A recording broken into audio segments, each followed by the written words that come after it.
I had to wing it and lose a joint of some really good cannabis that I was looking forward to smoking that I had only that supply of. So don't feel too bad for me. We'll talk about some other world problems that'll help put it into perspective. But starting off, we got Anton with us and Rick.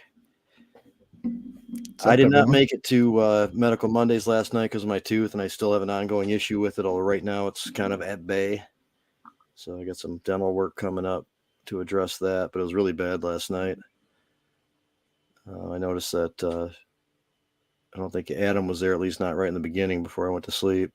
So I hope he's doing okay. He's not here now, obviously, but we'll have a couple people on later on the show, and we'll talk about the Michael Thompson Clemency Project event last night. That sounds like it was really cool. A lot of great people involved. Good response.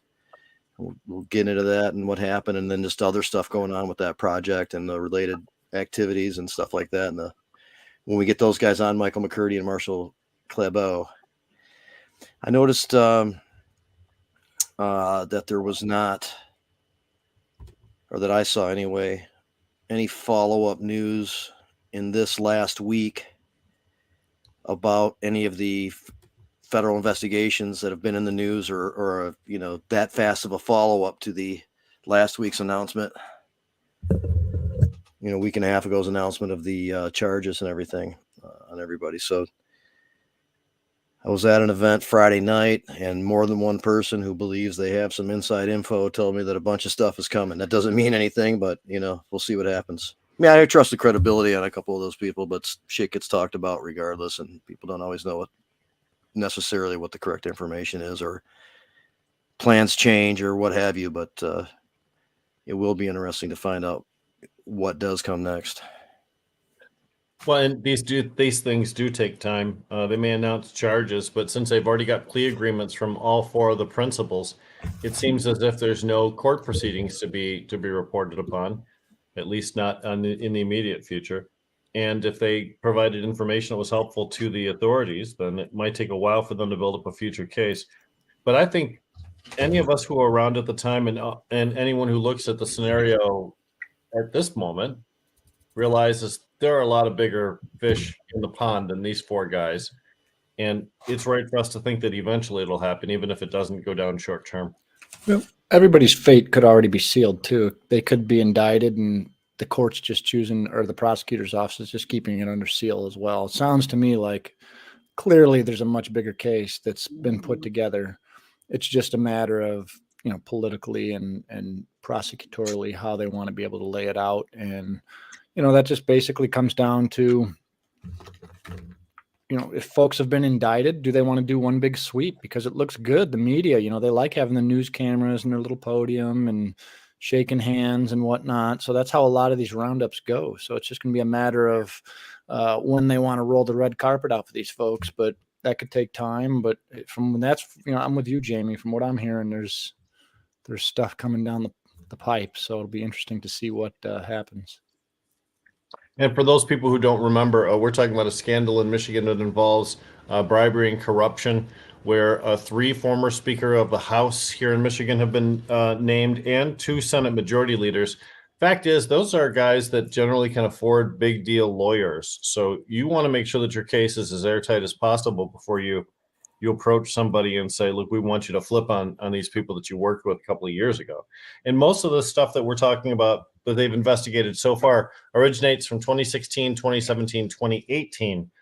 So thinking about the people who were players back then, it might be more difficult for them to chase down leads and things of that nature. So 17, really anything that happened in 2016, while it may lend to the investigation, if they haven't already pulled the trigger, so to speak, prosecuting them. Statutes run out on that. We should be at 17.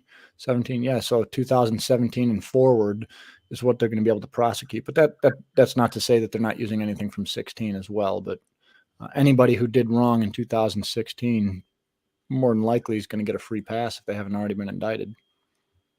I have to believe anybody who was fucking up in 16 was also fucking up in 17. Very true. They probably initiated 100%. whatever took them into 17. That would be exactly. exactly. Yeah, you know it. Yeah, all they need is a violation that's happened within the past 5 years, and clearly, if you were creating that type of fuckery in the background, you weren't. This wasn't a one-time thing. These folks, to me, as I read it, these were people who were very comfortable doing what they were doing, and this wasn't done. It was kind of done secret the way they were moving money around, but when you get to that level, how could you not know? Like, and that's the other thing. I think there's a lot of other officials whose names haven't been named yet, because I mean, how did you not know what was going on? Especially, I mean, it was a tight-knit community. I mean, this was something that was evolving, and they had to have been talking together. They had to have been collaborating, and that just doesn't make sense to me. That's where, like, I see conspiracy all over the place here, and it'll just be interesting to see what everybody gets charged with. Well, we know there's the Chatsworth, or that's the name. That investigation. Another former Speaker of the House. We know that there's a investigation connected to some of the MCMA companies with contributions to like charitable organizations that are connected to decision makers that could have had influence on their votes and so forth in the legislature, or what they plan to do with them. There was Meekoff. There's some of the players in those companies that we are familiar with. Linder, their former lobbyist and organizer of that event. So what the net brings in and for what reason and stuff is still up in the air, but all these things are sitting there. They have some kind of interconnection. You take a look at the Clarence Thomas issue too, and for people that are not familiar, United States Supreme Court Justice Clarence Thomas has been exposed recently for taking a bunch of donations or gifts, let's just call it, from an extremely wealthy mega donor in Texas, which includes millions of dollars worth of luxury trips and things like that. And it turns out he's actually made real estate transactions which were improperly reported to the government. When we start looking at the United States Supreme Court playing fast and loose with this whole influence concept, I mean, that's happening on the statewide level as far as the legislatures go.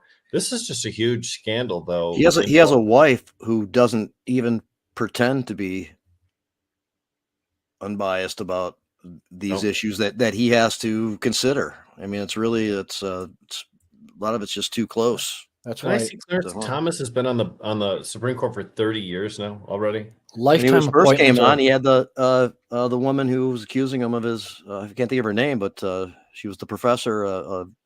Anita Hill. Anita Hill is accusing him of conduct with his advancements and inappropriate behavior and that kind of stuff. There should be no such thing as a lifetime appointment, and there should be there needs to be term limits, period. 4 years, get the fuck out. I mean, really, that's what, or 6 years or whatever that is, but we should not allow many of we see now, even these elderly people, they just stuff up the political system for 50 years, and it's created this backlog of not allowing the country to progress, because a lot of the legislation that should be moving us forward as a country can't happen because you have these elderly people. Look at Feinstein, some who are just completely out of their fucking minds, who are sitting on the Judiciary Committee making decisions. Actually, in her case, not showing up for any votes. She's not able to even participate right now. Yeah. Take it a step further is so we now have people for years and years and decades in these positions of power. And when it comes down to it, instead of doing the right thing based upon the people that you represent, in this case, she should absolutely resign, right? To hold power is more important than allowing the country to progress. And that is where we've become contaminated as a society. And unless that changes, unless we are able to get new blood in and out of the system regularly, how are we ever going to advance? This country was founded on new ideas. Ultimately, the way to do that, because of the controversy over term limits and not having term limits, like Michigan's got a really weird situation right now. It just changed, but it didn't necessarily change for the better. I don't think. Maybe some people make that case. But I think ultimately the voters have to do it, and I have to decide if somebody's been there too long or not. Not only, but when we look at the voters, I mean, this is the crazy thing, right? Because like the voters, yes, all these people have been put into power by the voters. And when we look at how divided the culture is, not even necessarily on cannabis, I mean, just on any issue, division is the way it works. And we've gotten to a point to where we are electing these people who are so far left or so far right that they're completely ineffective as any type of representative, because anything that they pose is never going to become legislation. So we're stuck. So how do we, and that is society, right? That is the people putting these folks into power. So I don't know. Darlings of the extremes, right? And we elect them in a moment because at that particular time their feelings might align with a bunch of people there. But when, like Anton says, when you're talking about 30 years, I'm not sure that we're taking a look at someone and instilling with them the trust and confidence of a 30-year position or a 40-year. That Supreme Court, obviously he was talking about, and then we were also just talking about other, which are appointed, U.S. Supreme Court's appointed. Then we're talking about other elected positions, and if there's now, I was talking about that with term limits. Yeah, the Supreme Court is its own issue with the appointing, and it's a lifetime sentence or lifetime serve, unless somebody steps down or something like that, or passes away. So.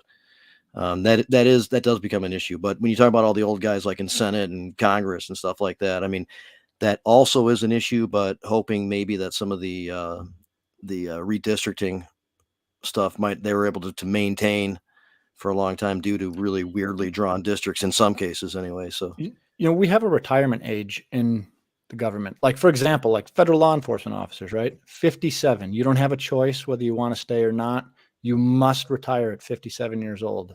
Why have we not implemented something like that? Why should there not be a mandatory retirement age for these politicians or these Supreme Court justices or even the president, really, at that point? Because at some point, we have folks that are, Biden's 80, 80 plus, going up at 80. An 80-year-old man should not be running this country. I'm sorry. You should be on a beach or wherever it is you do.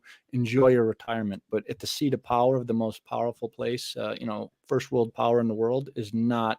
It's just not good. It doesn't make any sense. I look at Macron, I look at Trudeau, and I realize maybe they're not incredibly popular at home, but then again, which world leader is incredibly popular at home? But I look at vibrant young men with ideas. I hate to say Pete Buttigieg's name, but I was impressed with Pete. I didn't think he was ready for the presidency because I thought he was too young. I think there's just some living that needs to take place before you can actually ascend into there. But I need somebody in a leadership position that I think is going to be open to new ideas, energetic enough to take on new challenges, and I think a little bit fearless. I think you should be a little bit fearless when you're the leader of the free world. I think being too conservative and playing things close to the vest don't really get us the progress that we're looking for here. We have a real problem with violence in our community. We have a real problem with hunger on a worldwide stage. We have climate change that is unfortunately not being addressed. We have a border problem that is undeniable. And we have, wildfires that ravage our United States of America and the western half. Hurricanes are more frequent. Year. Yeah. We have impressive or rather pressing problems. And I would love to see someone a little more spry addressing these issues. Maybe it's just a bias I have, but the establishment thing is not very frustrating a lot of the time. It's not the proactive type of move on a lot of the issues that we'd all like to see. And I think the progressives and the conservatives can come together on a couple of those things too, and cannabis being one of them. History always repeats itself, right? And really where we're at right now is about like 1939 is what I look at it, right? We have two dictators, we got Putin, war in Europe, and Xi. We got China and Russia, who are now dictatorships. We have North Korea. You have Iran. You have basically just what we had back in the 40s when World War II kicked off right now. But here's the problem: is we don't have an FDR or even a Truman after the fact, right? We don't have that type of respect among the political community because of all the infighting that we have as a country. How can anybody take us seriously on the global stage? I mean, look at our military recruiting, the Army. I want to say, I forget the percentage. I don't know if it was like 30% that they're down or whatever, but we've created a culture to where our young people don't believe in service to their country anymore, right? It's actually a taboo thing. Well, how do we protect ourselves? Back in the 40s, we had people who were signing up to defend this place and recognize what fighting for freedom meant.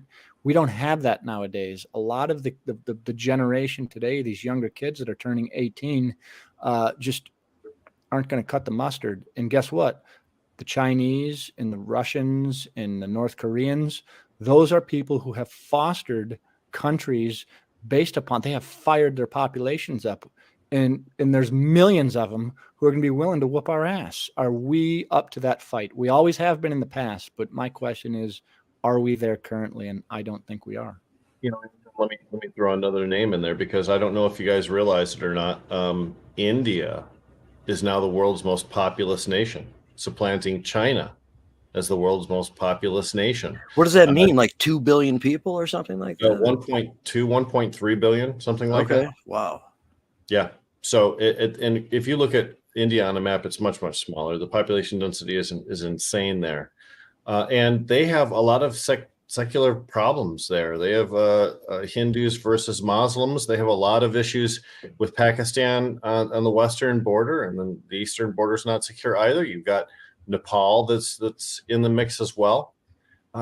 There's a lot of nations out there right now that are kind of in turmoil. I mean, we complain about the bickering that goes on between our two parties. Compared to some of the other nations, we're not doing so bad. But we do have a loss of identity crisis right now. I think people aren't aware of what it feels like to actually live in a country they're proud of. Now, for whatever reason, maybe they're far rightist, maybe they're far leftist, maybe they just never got into government at all to begin with, or maybe you just hate paying taxes. But for whatever reason, a lot of people just don't do the America thing anymore. The last time that happened, we had a 9/11, and I always tell people, like, take me back to 9/12 of 01, right? Like, as an American, I never felt like that. To me was the essence of America, was that day when everybody as a country came together. And, my generation, we all signed up. We went to war because we fought for something that we believed in, which, when you look back upon it, was bullshit. Iraq was a bullshit war, right? We should have never been there. As a guy who fought in that war. 9/11, that's something we shouldn't be proud of. Exactly. Like the Iraq war is a person who fought it. I fought it because that's what my country told me to do. And as a naive kid, I just didn't know any better. But the reality is I still stepped up and did the dirty work. And nowadays, as somebody who looks back upon those times of 9/11, I don't know how you rally an army of citizens who are willing to step up and go and do what we did in Iraq, even though a lot of us were aware of this is complete bullshit. We shouldn't be here, right? Afghanistan, we needed to root bin Laden out. I get that, but even that, look what happened there. That was another like a Somalia, like a Mogadishu. We went in there, we tore the place apart, we took it over, and we popped smoke, and now it's back to being a fucking shithole. And one of the reasons why we're not getting involved in Yemen right now is because of the Sudanese experience. I mean, the American military was embarrassed by what happened there. The Afghani people deserve better. And when we left, we allowed the Taliban to take the place over and introduce their version of extremism. It's a perfect example of what happens when you introduce things like Sharia law and use extremism as a way to govern. And a lot of that can be seen in some of the way the people are politicking here nowadays, especially on the right, but the left too. So everybody's at fault. So it's just about 4:20, and Marshall has joined us. And and just kind of like, I'll segue a little bit into, I want to address some stuff about the state legislature, now completely in Democrat majority and governor. And one thing I'm seeing that I don't think that I like is there's kind of a replay of the Republican strategy of the party to dictate from top down and get people to go along with stuff, whether it's necessarily agreed on amidst the ranks or not. The idea is having the loyalty to the party to keep the leadership's concept supported. And the Republicans have done a good job of that over the years when they've had control quite a bit. And I'm just seeing some of the same tactics with the Democrats. I'm not sure if I really like that. I'm sure if that's really good for balance of power. I don't have a different answer, but I do think that being more creative about it would be a better choice, creating a better system than that, because I'm concerned about, priorities and slipping down some of the same pathways that maybe the Republicans did when they had power. Jamie, But, I'm confused about what your point is. Are you trying to say that the Democrats are all standing in lockstep, voting for things, even though there's a clearly opposite viewpoint to be expressed? What are you yeah, saying? sometimes that is the case. Yeah, especially and the control I've seen is particularly for those like representatives that are in very tight districts. Like the party wants to maintain control there, so doesn't want that person to step outside of some certain parameters of an issue or something like that to rock the boat possibly and lose that position. Stuff like that, maybe that's real life politics. I just really kind of just don't like it. Like that person they got voted in will live or die by what they do, not by dictate. And also when it comes down from like governor, let's say, so I've heard, again, I'm not going to like prove anything, but so I've heard how it's gone in the past. That skips the balance of power scenario. That's like somebody within the party listening to the executive, or somebody in the party in the state house listening to the executive branch, which should be totally different consideration. So anyway, no, that's how there you go, I heard it's going. And you don't have very many Democrats. Joey Andrews, freshman rep from kind of Southwest Michigan, he's kind of took a stance lefter than even the Democratic Party and said I wasn't going to include this if that is included there. And so he's kind of stood out as someone that's I don't know how he's on cannabis, but he's been willing to kind of flank the Democratic Party, whether it's independent, left, right, just outside of the box. I remember when the Republicans ran the whole board. They had the Senate, the House, the governorship, and the Attorney General. They did some pretty radical shit. They went really hard right on everything that needed a 50% plus vote. I don't see the Democrats. I see the Democrats doing some left things. I don't see the Democrats going as hard left as I saw. They're playing catch up. I think they're getting their feet under them.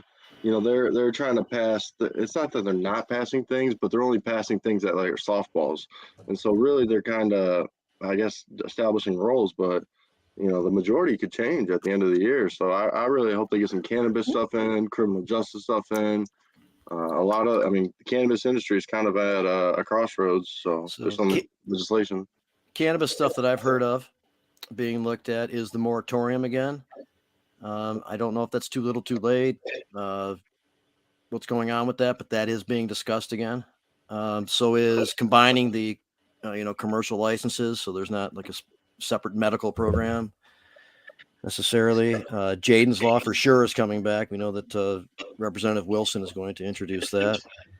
And we're talking to a couple of people about the deschedule bill. I know that Senator Irwin's going to reintroduce the tribal business bill, the one that contained the shitty language for the funding for state police that we didn't like. But otherwise, that idea of like figuring out a way for the tribal businesses to buy and sell with the regular metric system and stuff is, what it's about. And some people tried to phrase it as if there was an issue with that. And of course, there wasn't an issue with the idea of tribal businesses participating. It was with unlimited funding for the police that are outside of the scope of what we intended for the act. By the way, tribal businesses seem to be doing just fine on their own right now. They have a brand new social consumption lounge that they're opening on tribal property where they actually are selling cannabis at it, which is forbidden at the other two social consumption lounges. Plus, we've seen distribution and cultivation centers in native lands across Michigan really start to flourish. So, and caregivers are able to still sell to a few of them. Yep. Yep. Jamie, you were talking about legislative. Go ahead, Marshall. I'm sorry. Is Fire Station native owned? I believe it is. Maybe not. I don't think it is. I think it's operating on native property because they have an agreement similar to the way Loom has agreements with some of the native tribes. But I don't think Fire Station is native owned. I don't believe so.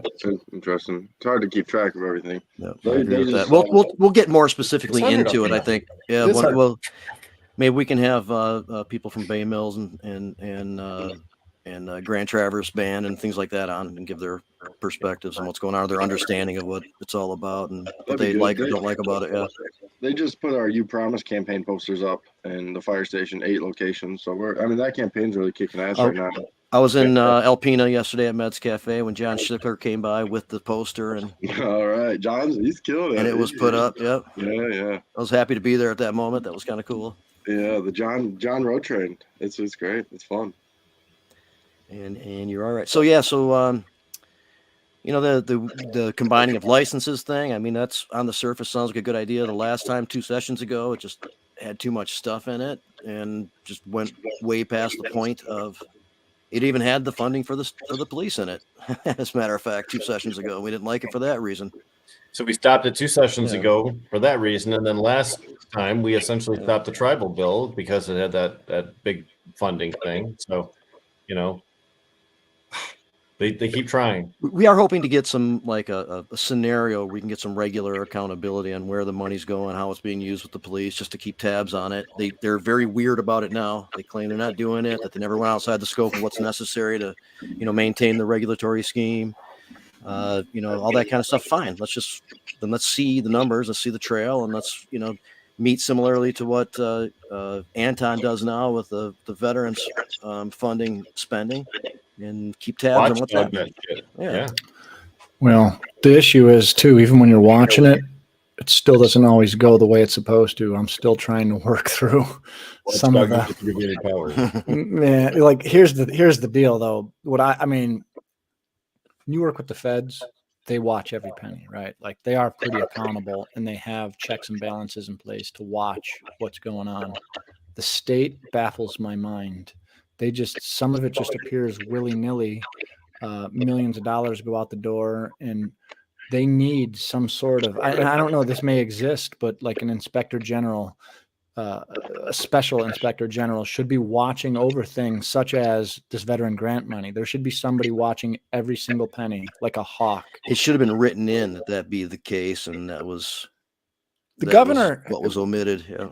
Governor Whitmer with a phone call could fix this whole thing by putting either a volunteer or some sort of advisory panel in place. She has to think it's a priority or have some reason to do it. And she doesn't have pissing away 40 mil of the taxpayers' money is especially when one of the schools that she's on the board of is receiving $8 million of it. Is kind of a big deal. I would think. I hope that becomes priority. And I'm not saying it hasn't been the case so far. That's all. And I'm not saying they're all pissing it away, but I do I've been very vocal and open about Wayne State. I have issues with Wayne State, and I want it. They want to designate like up to 40% of the proceeds just to go to salaries for the salary and fringe currently, and they were open at the last meeting about that. I mean, and there's a contractually speaking, they have a contract with the state of Michigan that says that there is a 10% cap on administrative costs. I mean, by definition, administrative costs include salary and fringe. I mean, how could you administer something if you're not paying somebody to do it? Right. So they probably view that structure a little bit different than. Oh, of course they do. Absolutely they do. But, hey, look, the CRA has been very good. They've been very good about trying to navigate all these different hurdles, because you're dealing with institutions that are much larger than who you would normally deal with. And, at the end of the day, I just want everyone to do the right thing. And there's progress being made. So I'm not poo-pooing the whole thing, but we're going to stay on top of it. There's a lot of words to see how this looks here. Okay. You can wade through it. Provided by Marshall. And we're going to talk some about, there's a campaign to get Governor Whitmer to do some of the stuff that she talked about when she was originally campaigning for governor. Ben and Jerry's calling on her too. They had outside the event yesterday. There was a Ben and Jerry's truck that said Governor Whitmer. Oh, that's right. Clemency. That's pretty. And they did not give us. That was separate of us, but we have been working with Ben and Jerry's. So there was a nice article. It was a nice article published about Michael Thompson's appearance on the Ben and Jerry's podcast. And they took everything he said to heart, and clearly they're backing it up with their money, right, Marshall? That's pretty amazing. Yeah, that podcast was amazing. If you haven't listened to it, definitely that should be talked about on the show. That's a whole thing. That podcast hasn't even gotten the love it needs to, but it's really good. It's about just the cannabis market, kind of nationally, but Michael Thompson's the lead focus. And Flint, it's great. That's very cool. 40 minutes long. Vox Media helped put that together. That was good. That was Michael Thompson Clemency Project helped write that story too.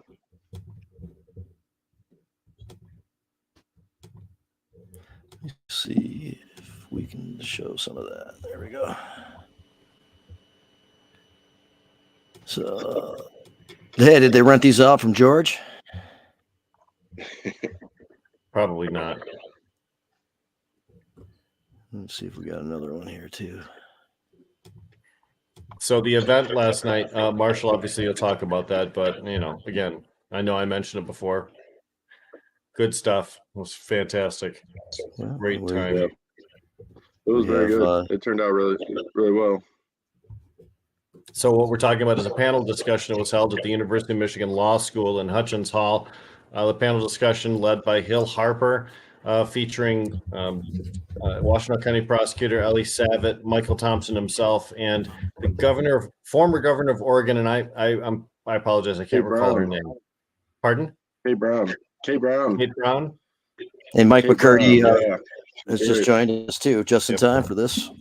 And then at the end, Supreme Court Justice Richard Bernstein was able to be there. He was there a little bit late, but Mike McCurdy called everybody back into the auditorium to listen to Bernstein. And I'll tell you, the man's full of passion.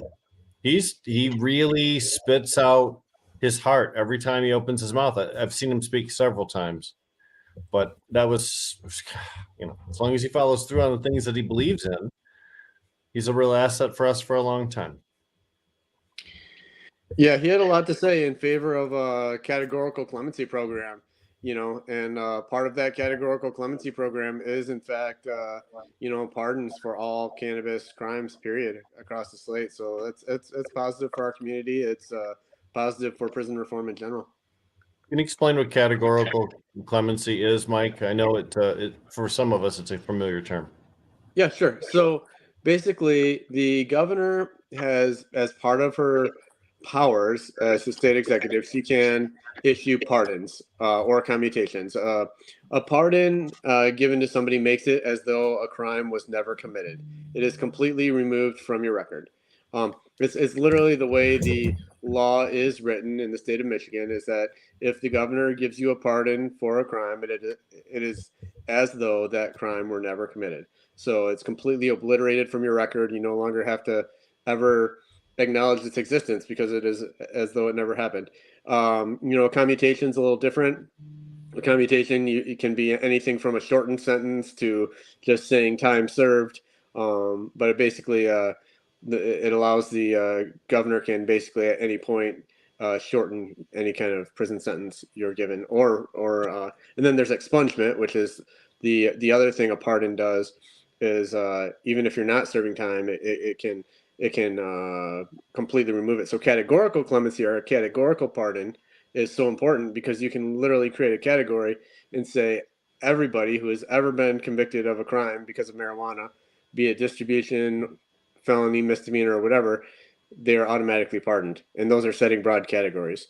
Instead of individuals having to file their own case, their own information, their own paperwork, just really one fell swoop, and everybody that has XX felony on their records no longer has that.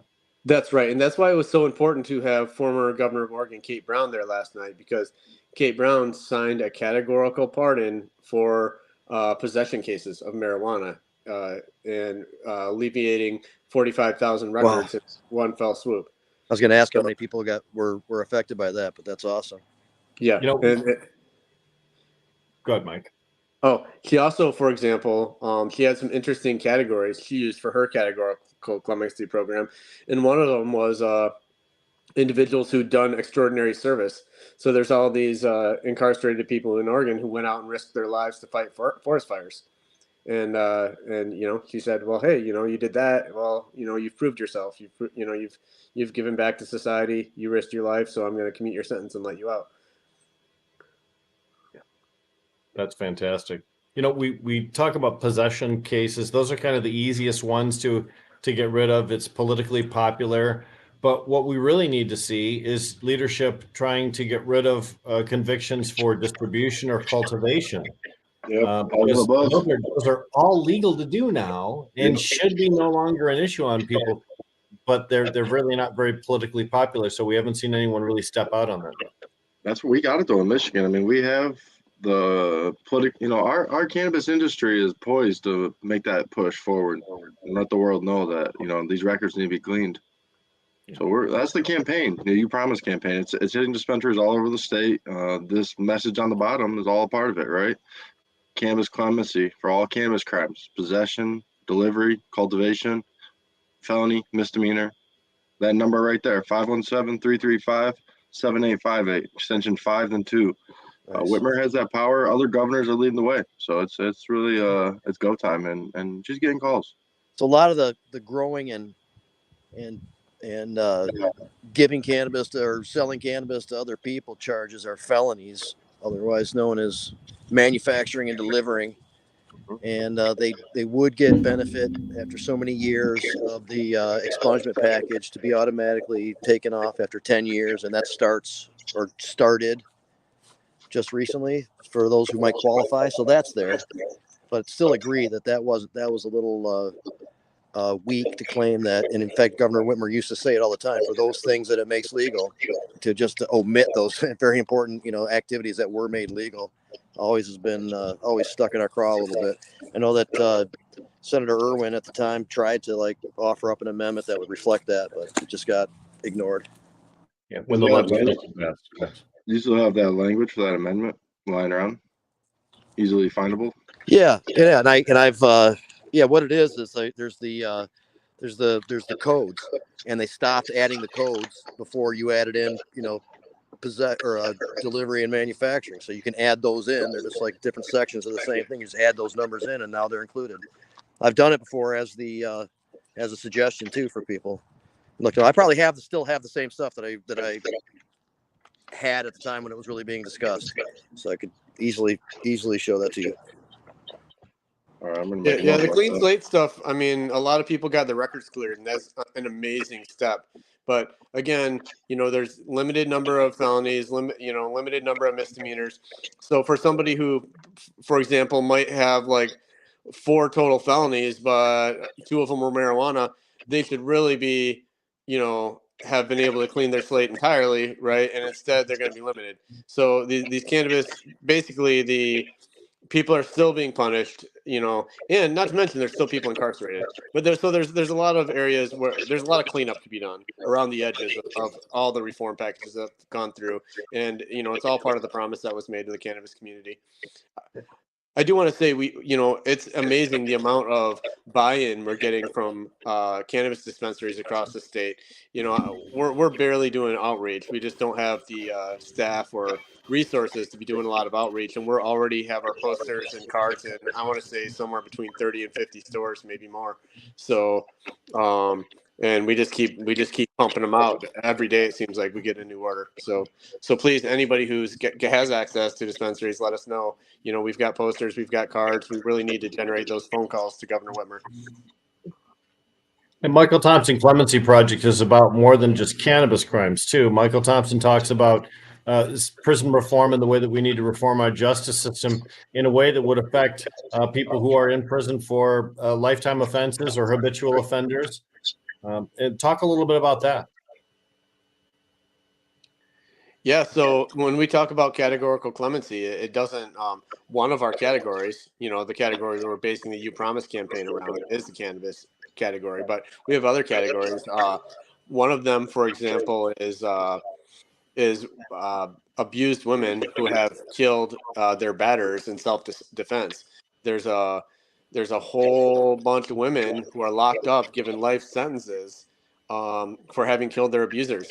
And it's really mind-boggling how, if in a lot of these cases, if they had killed anybody else who had, imagine this, any of you, somebody has attacked you 30, 40 times in the last year, beaten you brutally, and finally, on one of these attacks, you get so scared and you finally kill this person. How is that?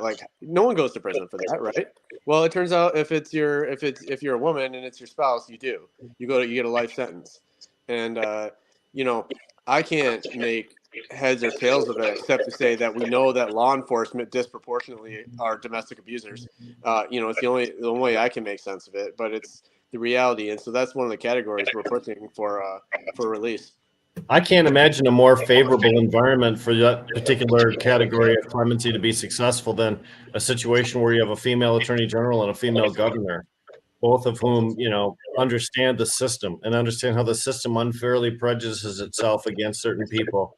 So, good afternoon, Doctor. But the reality is, that seems like a low-hanging fruit for the governor. She should just snatch at that right away. I hope so. And it's really, especially because we have a Supreme Court ruling in Michigan. I think it might have been it was quite a while ago. I think it might have been 1978. They reviewed how abused women were treated in court after they had, killed or hurt their abusers in self-defense. And the Michigan Supreme Court ruled that they were systematically discriminated against, that they weren't allowed to present the evidence that was needed because they're basically ruled out of being able to present expert testimony that they are abused women, that they are suffering from post-traumatic stress disorder, that, and without that expert testimony, they're sitting there on the other side where prosecutors are saying, oh, they're not abused. Oh, that's not, why didn't they leave? They could have done something else. And they're not allowed to present, the absolute reasons why that occurs, even though they're well known. So, and again, since that Michigan Supreme Court ruling about that, nothing changed. So, the Michigan Supreme Court ruled it's not fair. They need, something's got to change, and nothing did. So it's really, like you said, it should be a slam dunk for Whitmer, and it'd be a real great feeling to be a part of making that happen. Do you know how many women this actually affects in the Michigan system? We believe there's hundreds. We don't have an exact. I wouldn't be surprised. I mean, considering 83 counties, considering how many years back, especially if you're receiving a life sentence, go back 2, 3, 4 decades. Come on. Yeah, there's a lot. There's a lot. Yeah, for example, I mean, just to show how egregious it is, we're working on Nancy Seaman's case. Nancy Seaman was abused for 30 years. She had so much evidence. And since her conviction, she's serving life right now in Michigan prisons. Since her conviction, she has her prison psychologist actually testified for her, or prison counselor rather, that she was definitely abused woman, that she was definitely suffering PTSD, and because he did this, he was actually sanctioned and punished, and she was removed from counseling with him. And then there's 3 different judges, including her trial judge, who are fighting for her release because they say it's just not fair. The way the rules of course just weren't fair. She should have never Even been her given trial prison. Wow. I mean, when even the judges recognize the process is unfair, then, and I can understand that, you're under a certain understanding of law in let's just call it 80, right? In 1880, 1990. And now when we look back on that, we realize the error of our ways and we want to go back and correct things.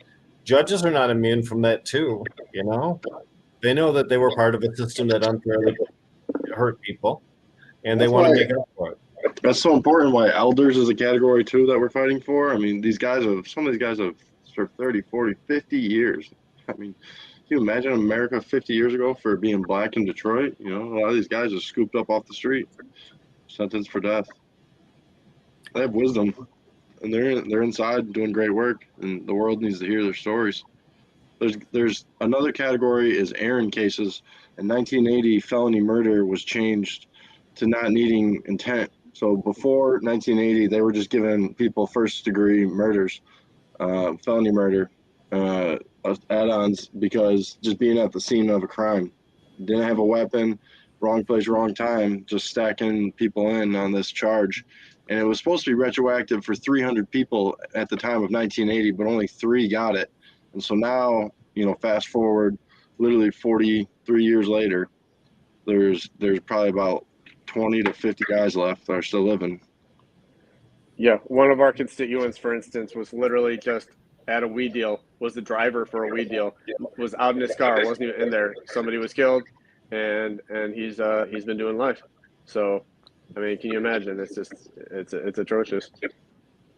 Yeah, they need to overhaul some of the stuff. I mean, when you talk about like the battered women killing they're abusers. Like, yep, I get that.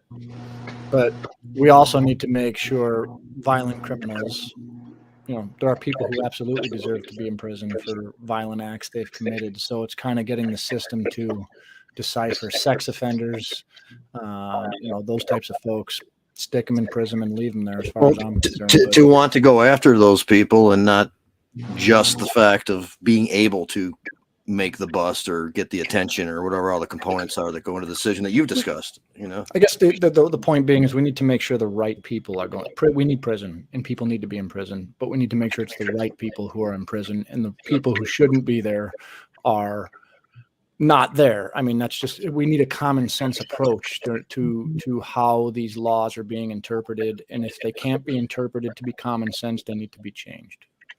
Elder, I can't believe we have that many people that old in prison right now. What kind of a danger could they possibly represent at the society? I mean, that's it. Yeah, and I think Mike lays it out well.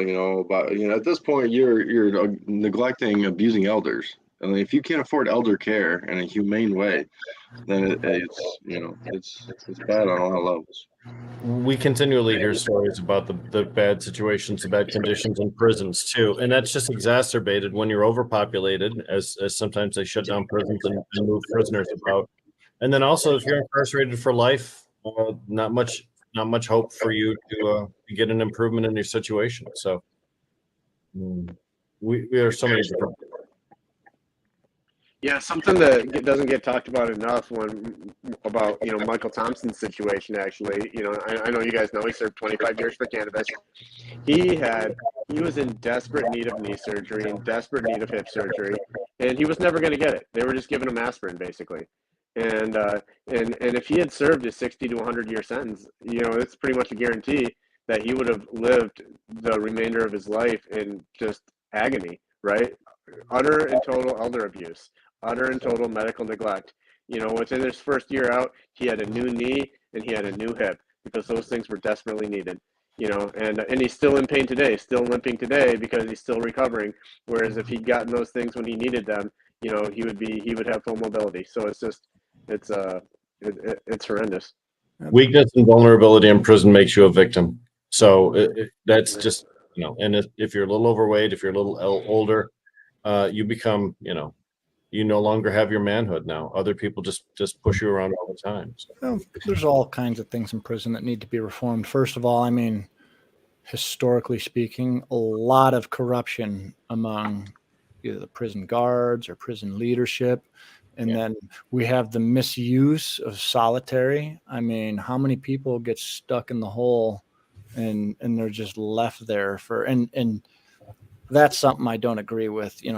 Like you had mentioned, taking care of elders or intentionally destroying the mental health of somebody who's in prison by overutilizing solitary. I mean, that's kind of what we do in society, right? If we can't help them, we just push them off to the side instead of whatever it is, whether it's a mental health issue. And we have special mental health units, I get that, but really what resources do those folks have other than pills?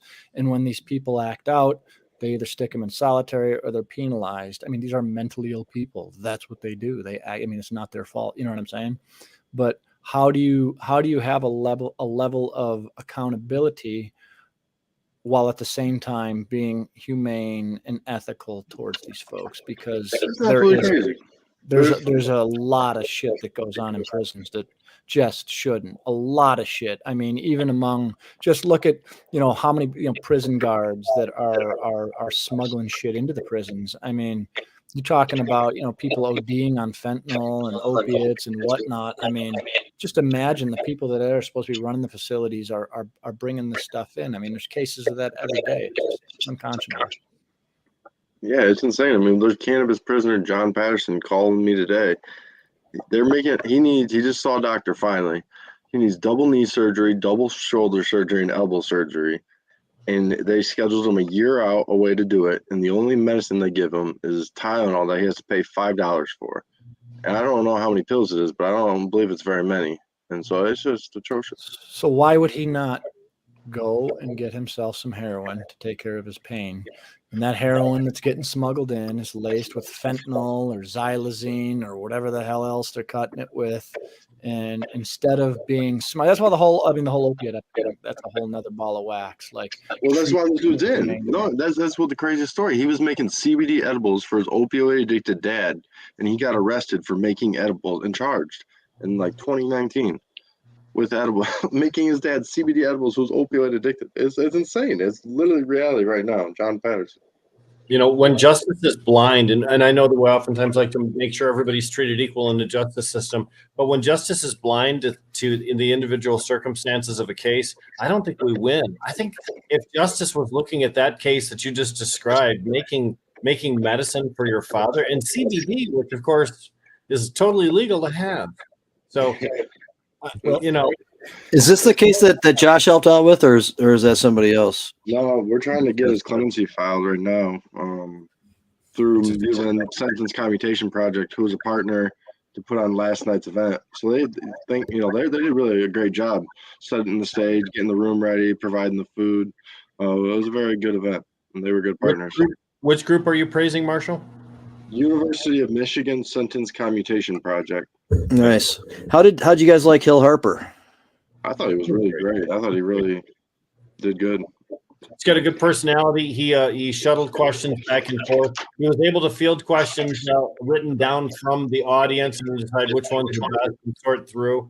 And also, he provided a little bit of kind of a cutting analysis of what was being said. And he oftentimes held the speakers to a little bit higher standard, challenging Ellie Savitt to explain, why the prosecutor's office doesn't budget money to be able to help for mental health services to stop people from going into jail, and questioning the governor, Kate Brown from Oregon, about some of the programs that she had too. I thought Hill was good. So and he spoke at Hash Bash, obviously. Sorry, Mike. I just wanted to point that out too, and go ahead.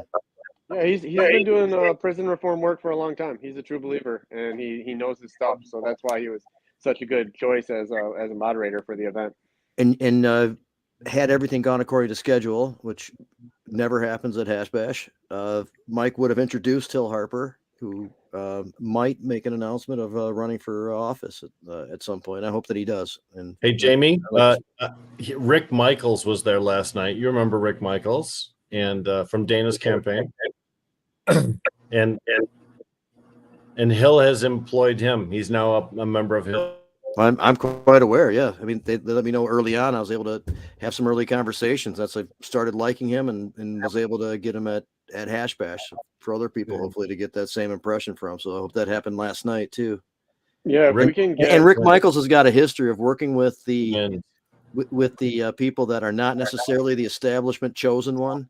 He worked with Dana Nessel. He worked with Karen McDonald in Oakland County. He's now with Hill Harper, and I'd like to have that kind of blood in there. When I heard him first speak, and his first time was at the caucus, he came into our room for a minute and got to meet him there for a second. And then he had there was like a little meeting in Detroit that I got to go to, and he kept on saying that he wants to like logically vet through these issues. That's kind of refreshing because that doesn't always happen by a decision maker. So when somebody actually goes out of their way to say we need to look at stuff like this, that I was encouraged by that. And I just hope that his kind of energy can get involved into the system. We need more of that type of approach than what's common. So I was kind of excited about that. That's why I asked about it. Now that said, you guys also were at or Marshall was actually out of town, but Mike came and came with Michael Thompson to Hash Bash too. So that went really well. I was supposed to be there, but my basement decided to try and flood. So yeah, and the weather wasn't good for everybody, and we had to make some alterations along the way. But was that Michael's daughter who came with you guys? Yes. Yeah, and then also am I remembering Cynthia? Did a neuron fire off correctly? Wow, that doesn't usually happen. That's right. She did a great job herself. Talking. She's a prison reform activist, does really good work. And actually another Hill Harper fan, someone who's really trying to convince him to run for Senate. So, And I'd like to see Ellie Savitt eventually slide into the attorney general role too. That type of approach statewide would be really cool. it'd be nice to see. He'd be a good one. He'd be a good fit. Be a good fit. Well, term limitations. Dana Nessel gets 2 terms as attorney general, and then she's done. And the Democrats will need someone strong to be able to come out as a candidate to oppose whatever the Republicans are doing. Although the Republican Party in Michigan really is just falling right apart. This Christine Caramo that's running the Republican Party is conservatively speaking, a nut job. And she's abandoned all the traditional things about the Republican Party in order to reinvent it and with her vision. And it really has backfired on them. They lost horribly in the midterm elections when normally the party that's not in power would gain, and they lost everything. So it's almost not fair to call it the Republican Party anymore. When I think Republican Party, I think like Paul Ryan or other Republicans that represented what the Republicans were. Now we're just calling it something that it's not. It's not the Republican Party anymore. It's a party that has Republicans in it that is, like you said, trying to transform into they're just extreme with a lot of their views. They're just interjecting values such as look at like the Christian nationalism that you hear about on it's just odd. That is against what we are as America, right? We should separation of church and state. It should not be entered into politics, but now we're trying to form a party that's based upon good Christian values. Well, come on. Yeah. And you always had the issue of people going to one party or the other, regardless of any real philosophical foundation, and just positioning themselves to have some power to siphon off whatever money is going to be distributed to. So you can't really do anything with that.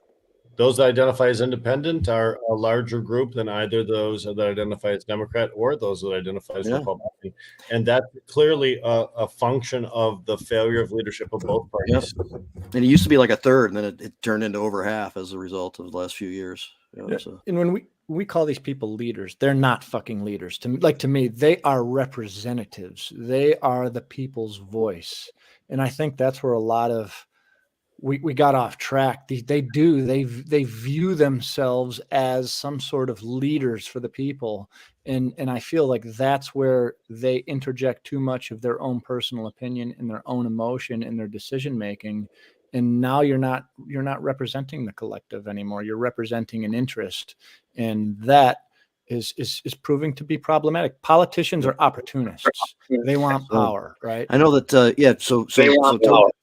totally dig that. I know that like Marshall and or Mike might only have a couple more minutes left. So if you guys want to be able to get some words, and I think you would agree also with what Anton just said. But if you want to make sure that you get some more information in too before you have to split.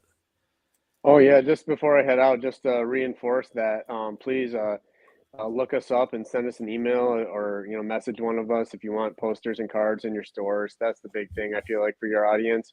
We want to have these, and if you're going into a dispensary and you don't see our posters or cards there, talk to them for us. I think that Governor Whitmer is open to doing this, but I also think he won't do it unless we pressure her. So really, it's incumbent upon us to make it happen, and now's the time. If not now, when. Yeah. Well, now obviously, as you mentioned, there are already calls going into the governor's office. This is the time for it to really become an avalanche of calls instead of an isolated group. So hopefully those cards and those things and the banner that Jamie ran at the bottom will help to drive some phone calls to that office. Yeah. And Marshall, you want to make sure you get some stuff in here with the little time left? I got to call the governor. Every call really counts. Sometimes you got to wait it out. The extension 5, extension 2 takes a minute, but you can leave a message and they know they're listening. And so that's good work. Appreciate that. Just support Michael Thompson Clemency Project, working on a lot of these issues. mtclemency.com, mtclemency@gmail.com to just get involved. and let's get this campaign done. It's good that Ben and Jerry's is behind us. So the time is hot. She's seeing it. That is big, man. That's some nice resource there to be help pushing the message and to have those trucks out there.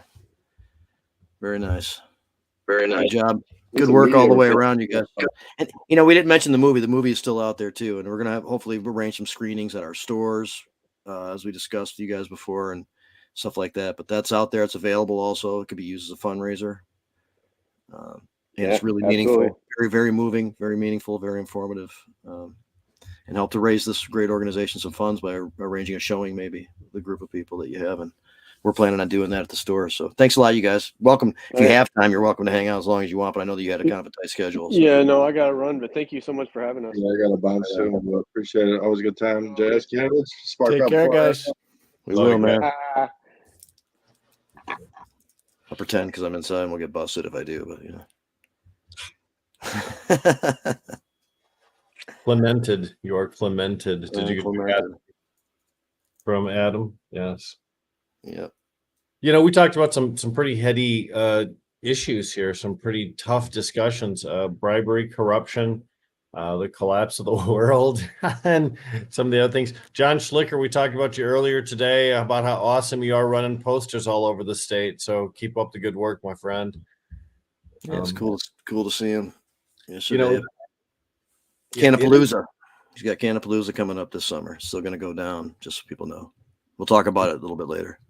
It's interesting to see, for example, the concept of social consumption lounge is taken one step further by the native tribe down in the southwestern corner of the state. And I their name escapes me. I apologize. But that's the vision we've already had, right? I mean, social consumption means you can go there, you can consume there, you can buy there. Otherwise, what's the business model that works for that? It really does. It's difficult. Yeah, you can right now have stuff if you happen to be in a place where it would be delivered, you can have it delivered there. So that's kind of buying it there. But and up in Kalakaska, it's right next door to the dispensary, so you could have it delivered from there. It'd be really easy. Or you could just walk over there and get some stuff and come back over. So people have a setup like that. It makes a little bit more sense, obviously. And that's something that's useful for seasons. When you're trying to depend upon delivery, sometimes that can be more lengthy in the wintertime in some of the northern places. But take the fetters off. What are we worried about? Take the shackles off. Let these type of business models try and flourish. Anyone brave enough to get a social consumption lounge license, I mean, let's try and help these people be successful as opposed to putting those limitations on. And I recognize that in order to do that might require a legislative change or maybe an admin rule change only. But I still feel like the social consumption lounge model is a viable one. We've seen that in other states. There are only a couple of them that allow it, but that it seems like a successful model elsewhere. We just put too many restrictions on it here. Yeah, I agree. Hotbox has been moving along. It's now going to, maybe they've already started. It was going to be open Mondays and Tuesdays just for a walk-in place to use cannabis. You imagine if we applied that to a bar? If you had to go across the street to the liquor store, grab your bottle of booze, and then walk to the bar, and it doesn't make any sense. And some of the rules about other places where you cannot normally smoke don't make any sense either. They're designed around keeping it so these social use lounges are the public place where you can do it as opposed to other places. But how it is set up just has always bothered me. We've talked about it before, but for example, if you are in let's say a private club, it's in a little commercial district, but you have a private club, and you had to pay a membership fee, or they're selling something inside the club, even though you're over 21 and you're not in public. You can't smoke according to the rules. So I think that's an issue, possibly challengeable. You're saying, I'm sorry, Jamie. So you're saying if those things line up, yes. If you're like, what if they're not selling anything? Like, what if it's a lounge that people pay a fee to show up to smoke, but there's nothing being sold in that place? Would that work? Yeah, if you pay a membership fee or a entrance fee, or if something's being sold there, all those things you cannot. You have to have a license from the state to do that. that becomes an event. So that's that's why I use the private club. Oftentimes you might pay a membership fee, or they may have a special event where you do like pay to get in, or they do have coffee or t-shirts available or whatever. Otherwise, or maybe even a bar. And so you just can't smoke. Really? I figured, I assumed that if they were selling something within the club or whatever, that might be an issue. But so even if they're not selling, it would just be showing up to smoke would still be, I didn't realize that. That's crazy. And recognize that they structured the admin rules here, and they created this license type in order to be the one that covers all events, right? You have to get the license from the MRA. If anything happens that even remotely looks like we should be able to control it, it's really disadvantageous. I mean, I just watched or we just saw a news article about a golf event that was going to feature the golfer John Daly and also the actor that played Shooter McGavin in Happy Gilmore, and it was just rejected by the city. But in reality, if all you're doing is smoking out of doors on a private golf course where you're not surrounded by anybody that's not 420 friendly, why should that even require approval? I didn't hear about, they rejected that? Yep. Ooh, It goes on all the time, as we know. I didn't hear So do about a lot that of these. yet. So, and really, when we talk about concerts and all this kind of stuff that you're not supposed to smoke, it always has gone on and will. It just depends on anybody decides to, I guess, take issue with it at some point. You can do But show up to the golf course and what are you gonna fuck with John Daly? Come on. I don't. That's the point, though. I mean, when you look at making rules that are based in logic and based on potential harm for others, there really is no harm to anybody when smokers are out on the golf course in the wide open spaces. If anyone's ever been on a golf course, it's wide open spaces. So there's no possibility that any of that activity could be bothersome to anyone else in the world. So why you would need to seek a license for something along those lines just doesn't make any sense to me. well, yeah, because right now, according to the rules, because you had to pay to play golf there. I understand why right now in the rules, but my Yeah. point being that this is another one of those situations where It doesn't make sense. So a remuneration, if you will. So a payment for, like you saw in this case, you're saying because you paid a greens fee to enter the golf course and play the golf. They couldn't have an event, right? They couldn't have an event where you can smoke. To smoke. Yeah. See, that's where New York, I believe New York's law allows the consumption. You can smoke wherever cigarettes lawful can to be smoked. Yeah, exactly. So you could smoke golf. You could smoke cigars on a golf That's a good course. fix. That's a good So- fix, especially since about, was it, I don't know, close to the beginning of the first year or so, the first term of the Attorney General was in the paper claiming that she didn't know how to interpret, if somebody was smoking in public. It is a civil infraction, I mean, according to the law, but she was claiming that you couldn't necessarily just interpret that, and there might be other issues, criminally with that. So if there's confusion about what it is, something like that would really help to clear it up. You So can if just you- smoke wherever you can smoke cigarettes. So it's the actual smoke and not the how do you know take a bunch of edibles or people vaping, or why is it so confined under to the medical actual- law, the only thing it says you can't do in public actually is smoke. So you could probably vape and eat edibles and shit set like up that. a dab bar at the golf course? You know what I mean? If we're talking about smoke per se, I see what they're getting at, but that's stupid. No, it's all, but the MRTMA, it's more inclusive. The medical law only said smoking and left those things open, but the MRTMA did not. So we're looking at a system that's still in evolution. And, the beautiful thing about right now is that we get a chance to push evolution in the right direction. And sometimes that's through conversations we have with the Cannabis Regulatory Agency. Sometimes it's through legislation that's introduced and passed. Sometimes it's by, encouraging someone who has a really strong court case that could set a precedent for everybody to pursue it instead of just taking a plea. But the fact is, we have to be cognizant of what's going on around us so that we can, put our resources towards the best efforts. Focus on the things that are really meaningful, not just the things that are irritating, and really, help to shepherd this movement. I've been saying that for years and years. We need to shepherd this law through its various changes. And that includes, proposed admin rules. It's almost May now, and we haven't seen any proposal for new admin rules. It's getting kind of late in the year for that stuff. That takes a long time to work out. So I'm hopeful that the CRA will provide some of those proposed rule changes soon.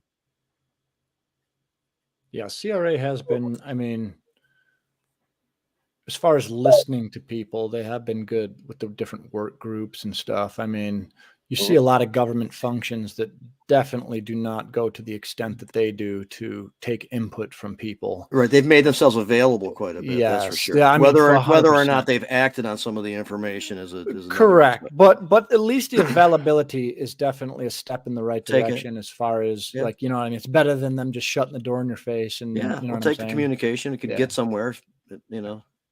And that's a potentially that way. tool that's always been used by lobbyists in order to influence government. There's always been an open door policy for the big lobbying firms when you're talking about the heads of departments of the state government. But I think with the CRA, it's an open door policy for pretty much anybody that wants to make an appointment. And if you're not meeting directly with Director Brian Hanna, you're probably meeting with, you know, David Harns or one of the other people there, based on the issue that you have to represent, because they have specialists in each individual field. But man, I mean, you don't get that kind of stuff. Yes, the quarterly meetings are mandated in law, but the rest of the stuff, it's not. They go above and beyond. So the diversity and inclusion subgroup, the consumer group that Anton and I are involved in, the new testing group that they've got now too, to provide information on testing and things. There's a lot more than I just mentioned too. And they have acted on, look at Mitzi's thing with the social equity applicants being allowed to be put on the website now. I mean, they took that directly from our group, and you know and they even Rick, I don't know if you remember, they even made it a point to try and get it done by her birthday, right? Like that was just a little touch, like, it's kind of cool, right? Like you put some thought into the process, and that is just not something you normally see with government. So there's always change, there's always things to talk about, and sometimes they may not go along with what we have to say, but at least the dialogue is something that I'm not even sure if other places around the country have. Maybe they do, maybe they don't, but here, at least here in Michigan, there is that voice to be had. I mean, Jamie and I have both been in conversations with people or given testimony that actually resulted in changes in legislation. And it always feels good when something that you've said in front of a group of lawmakers gets adopted by them because of the logic of your words, or in private, as you're drafting something, you put something in there. So like, you know, townships and villages can actually use referendum in order to be able to enact, you know, cannabis ordinance law, which they would not normally be able to do like Jamie did.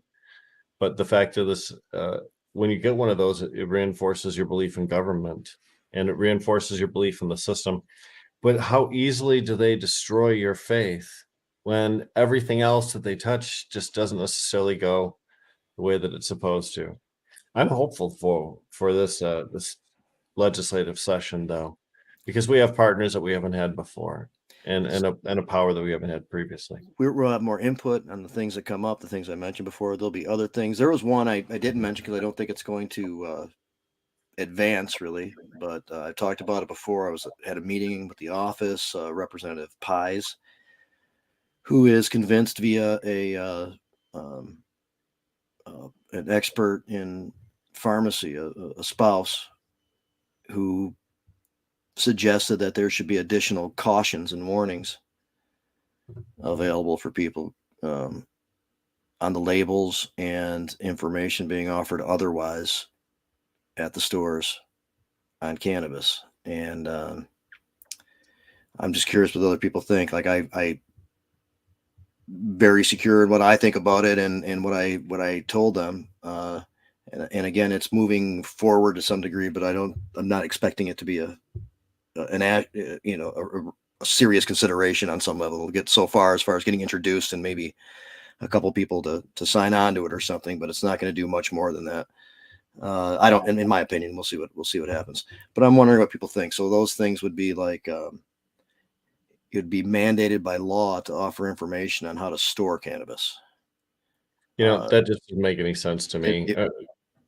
Yeah, it would be on the labels to make sure that you talk to a pharmacist or somebody else about possible interactions with any other medications you could be taking. That's one of them. Though there's and they use the words dangerous interactions too. I mean, these interactions aren't really necessarily known of as a common thing in the first place, let alone, commonly dangerous, deserving of special warnings. But we'd probably have a different view of cannabis in the first place, and on some levels, if that were a serious, consistent case. But and some other things too. And just, my point to them was, I'm glad that you're, getting involved in the cannabis issue and helping to shape how this works, but more mandates and more things to do, more things on the labels. A lot of the industry people think there's too many things on the labels, and certainly that pregnancy thing is way too long and unnecessary, and could be reduced down to something that's like similar on an aspirin label, and just say, if you're pregnant or thinking getting pregnant, consult your doctor. Leave it at that. Instead, it says, like, you're an asshole if you decide that you think you're going to smoke and your baby might come out, male. And I'm just, kind of paraphrasing how stupid it is, but it's a big, long thing about, all these horrible things that could happen that there's no basis for. So we're still there. We want to go the opposite direction, I think, of that. And currently the fonts that are used in cannabis printing on some of the labels are so small as to be unreadable by the normal human being.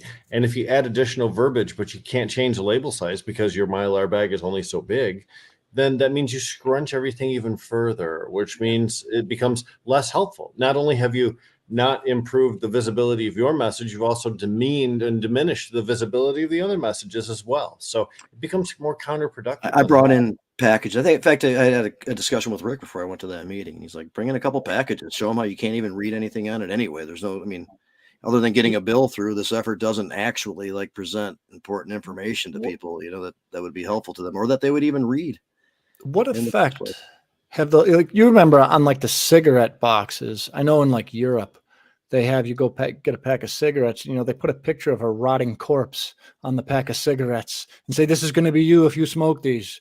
And they walk in, they pay for them, they go out and they light one up, right? So what effect, for me, and I know Rick and I have been for the past, year and a half, whatever, fighting for the remediation label, to us. So reminder, they have a part of a consumer group that gets to meet with the CRA regularly. Right. Yeah. So it's about including the right information. The consumers, to me, as a consumer, knowing whether the cannabis has been microwaved, remediated, whatever the fuck they do to it, I want to know. That's some information I want to know that I want in the package.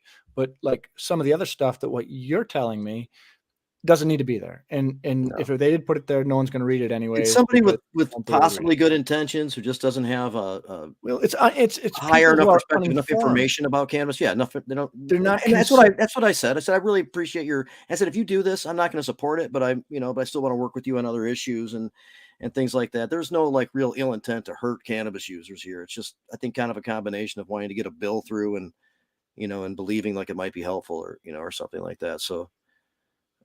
People hear things who are not consumers and they've never picked up a freaking pre-roll tube and looked at it, that you need a microscope to look at what anything on it, because there's just so much already included that you can't, if the naked eye can't read the label, I don't think it should be on there. If you need to bust magnifiers out, or if the normal person can't just pick the product up and read what's on the label, it doesn't make any sense. Why put it there? Paul Young mentioned the use of QR codes. You could put a QR code on the side, scan that QR code, and then have as much information / warnings on it online as possible. And that's a very, very doable technology right now. The question becomes, is that a technology that deters people from using it? That's what warning labels are supposed to do. They warn and they deter people from using the product.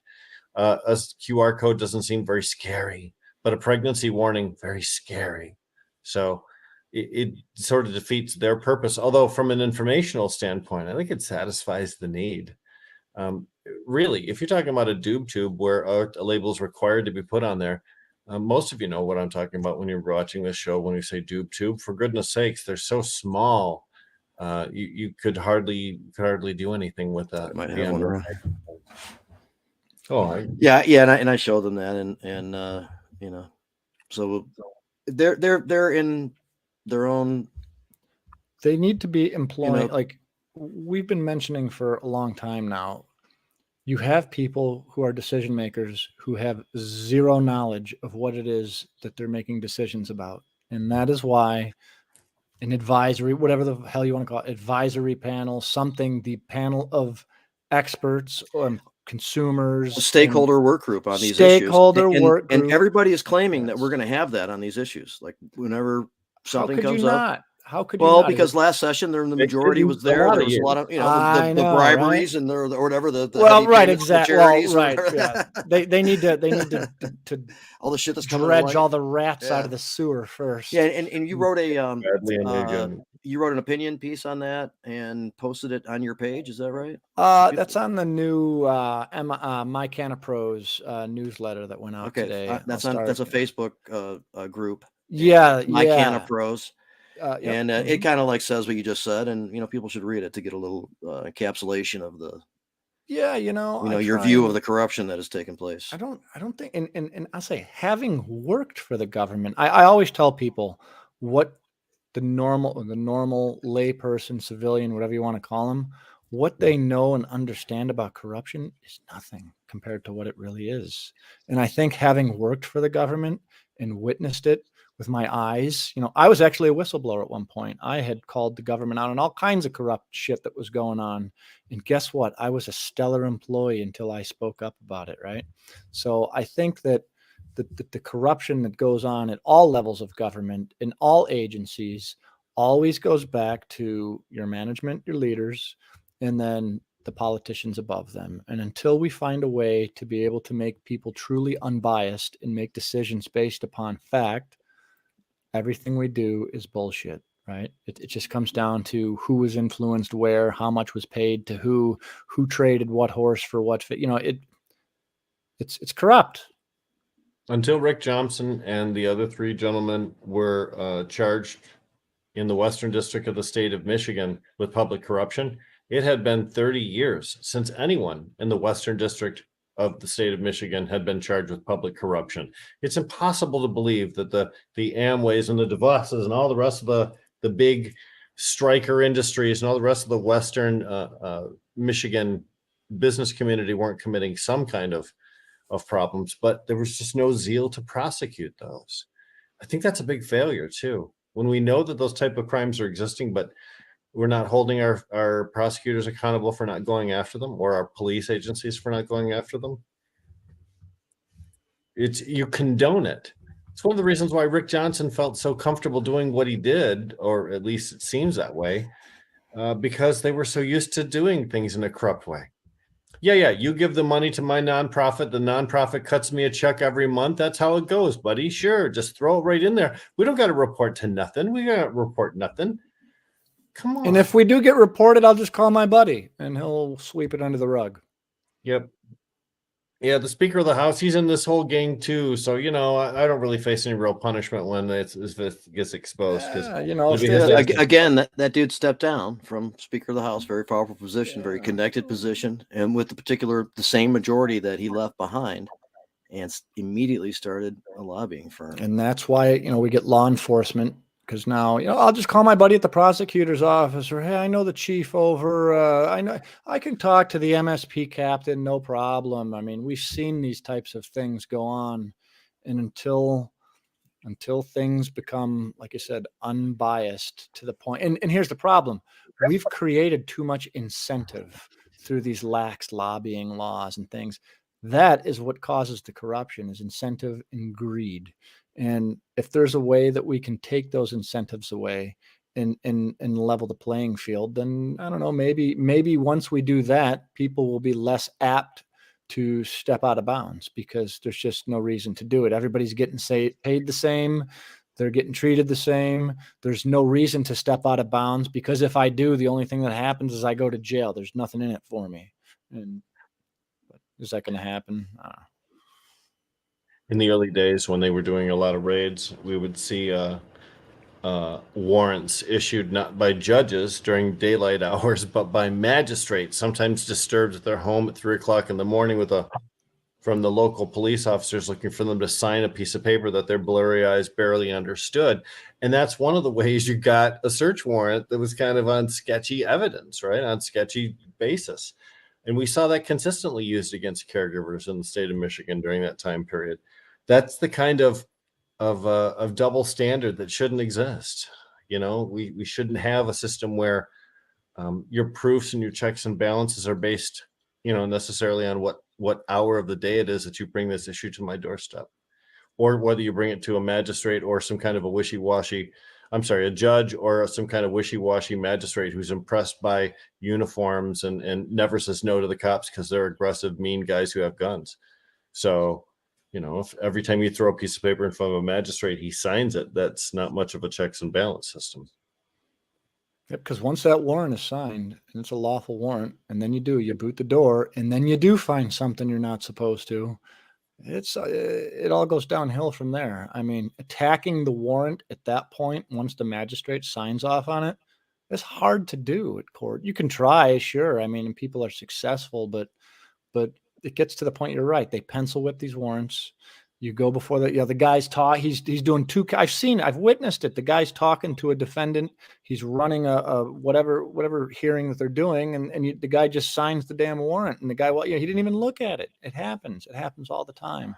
Set him in front of him and he's got a pen in hand. And he's got a pen in hand. Is it because the guy's overloaded? Is it because the guy, he's just overwhelmed? Is it because the person is corrupt? Is it because the person doesn't give a shit because they've been sitting there for however many years and they're just at that point, they just don't give a shit anymore. Whatever the reason is, a lot of resources that are afforded to people set the system up or lack of resources, set the system up for this type of behavior. And I don't know what you do about it. I mean, it's just the culture. It's the culture. How do you change the culture? I don't know.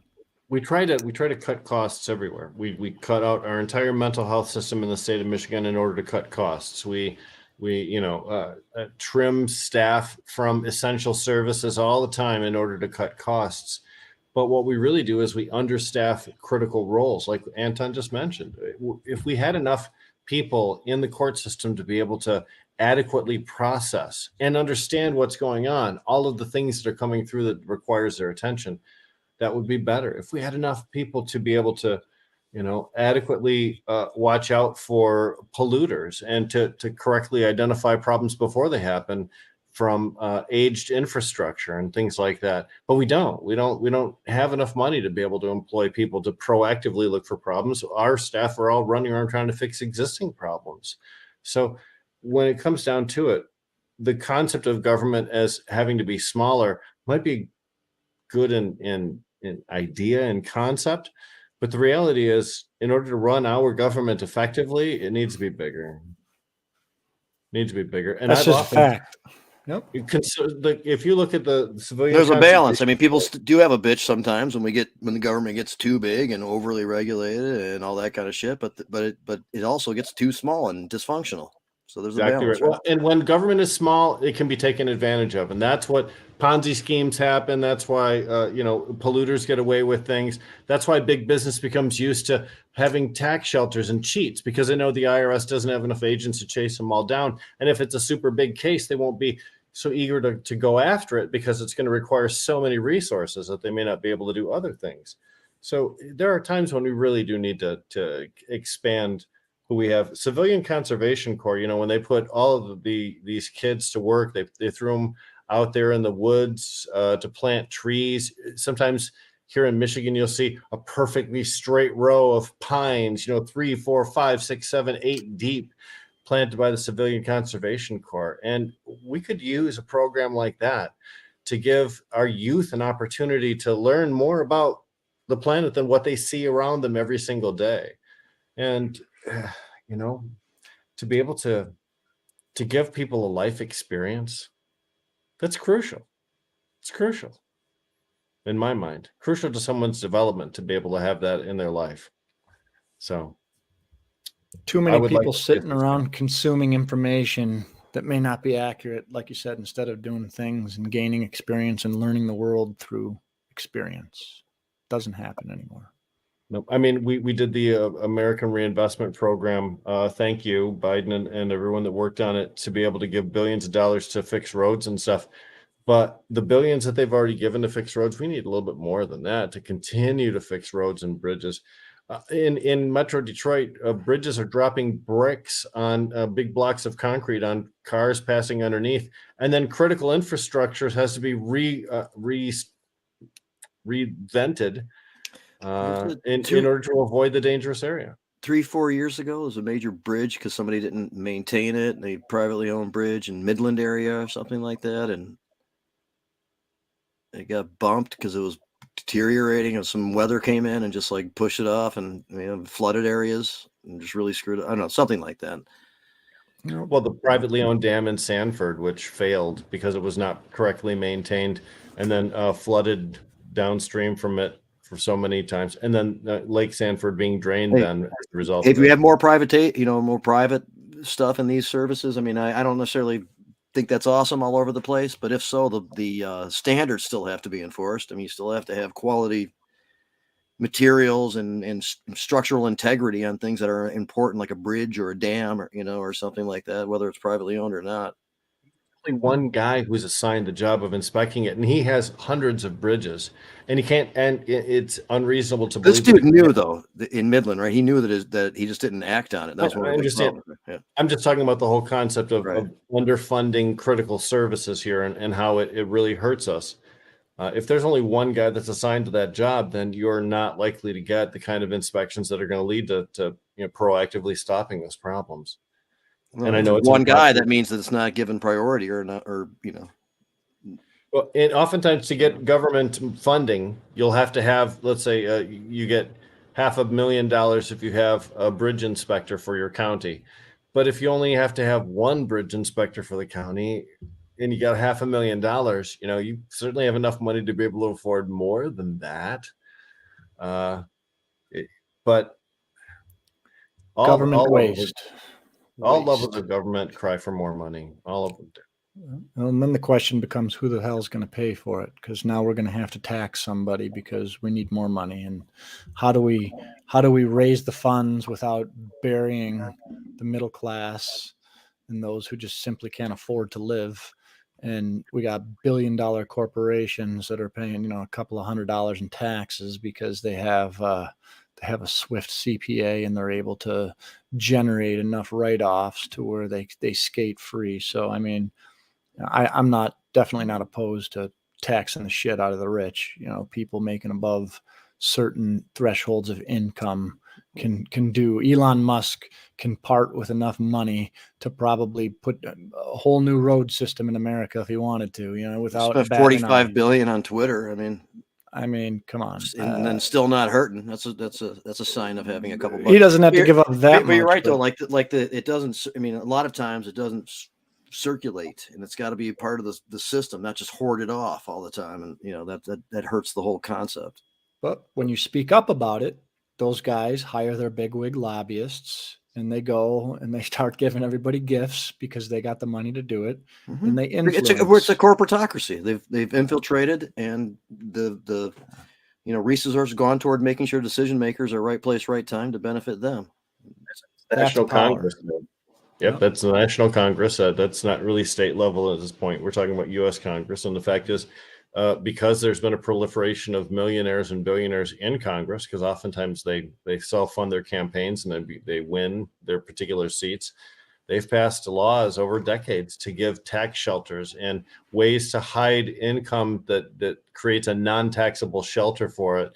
You've heard Roth IRAs and all these other things too, where they have tax advantages over a traditional savings account. Those are ways that the rich are able to avoid the taxes that regular people like us can't avoid. We just don't have the resources to be able to utilize some of those highfalutin tax shelters.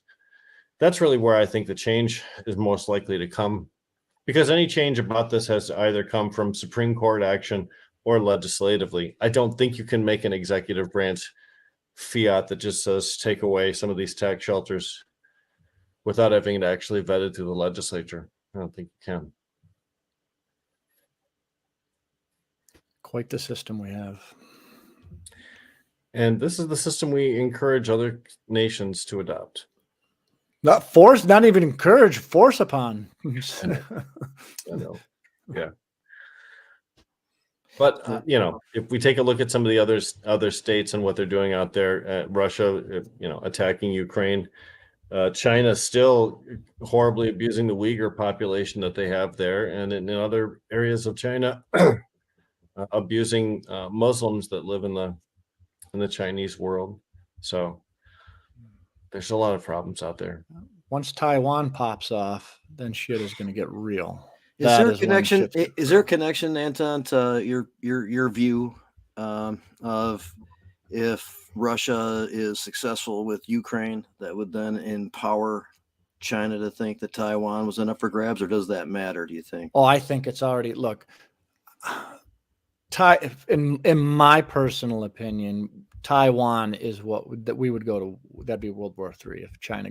But here's the thing: is I don't think that Ukraine will embolden. I think that Ukraine has emboldened. I mean, if you look at what China's doing now, they are very clearly putting things into motion to set this whole piece of the pie up. What have we been doing for the past years? Dumping off huge amounts of our arms and inventory that we have to protect ourselves into Ukraine, fighting a proxy war against Russia. If it were me, Russia weakens us, and then China can step in, take over Taiwan, and then Iran gets involved, North Korea, they all buddy up, and then shit. Okay, so that's enough resources. Like we're depleting that much resources through Ukraine. I mean, battle testing shit that we haven't been able to use yet. That's what some people. I was reading the other day. So they have these. I was an artillery officer, and they have these. They have these munitions that you can shoot, and they're GPS guided, right? And you can drop it within 6 meters or something like that. Endpoint accuracy, yeah. And I mean, $100,000 a round. I mean, those are, and we shipped, I don't know how many thousands over there. I mean, tanks and planes. And here's the other thing: how many resources? Where is all of our intelligence probably focused right now? Or I would say a vast majority of our intelligence resources are probably being sunk into that area of the world. I mean, I'm sure China as well, but what they're doing is they're spreading us thin. They know our army is not growing. We are not growing at any type of rapid pace. We're shrinking as a military. And if they spread us out thin enough, that makes you weak. I mean, it's by default. If you don't have the weapon, you don't have the manpower. I mean, granted, everybody has nuclear weapons. That's a whole nother scary issue. Is if that became involved. But I mean, I feel like in the past we were able to use tariffs and all these other diplomatic resources that we had that made us scary, right? But I don't think those resources make us as scary anymore. I think it's going to come down to the hammer. And if you don't have enough fucking hammers to build the house, what are you going to do? Right. I mean, is that why that's why we always spend so much on that and prioritize? You gotta look in my, hey, when I tell people like America, we are the scariest out of all of them. That's what makes us America, because the shit we're willing to do, as just seen in World War II, that is what makes us us and allows us to be on top. The second we're not as scary and we're seen as weak, that's when you lose your position. That's what it's about. That might be kind of happening, or has been happening, right? Possibly. It's worth pointing out that any action in Taiwan that the United States would take would be a naval and Air Force type of an action, and we haven't sent any resources like that over there. They just had a ship just sailed through the Strait of Taiwan the other day. Yeah. Which, I mean, that's crazy. It's escalating, right? I mean, it's World War I was the Lusitania. Is that us saying, "Hey, we are here"? So as you're beefing up, it's not like we're not here. What was that all about? What was that message? We're trying to enforce international treaties, and international treaties say that you get 10 miles off your coastline to declare as yours. The Chinese believe. I'm not exactly sure what. I believe they claim like a 50-mile buffer zone around their nation, which violates international treaties, and that would include the entire passageway between the Chinese mainland and Taiwan. So in their mind, with their buffer zone that they have established, nobody's allowed to sail between the two nations. But on an international treaty level, you can, because there's plenty of room, and the Taiwanese would love it if there were more ships traveling through there. But, Taiwan could not defend itself like Ukraine has. Nope. We don't have the Taiwan resources is- to help them. We It's wouldn't an have. island nation.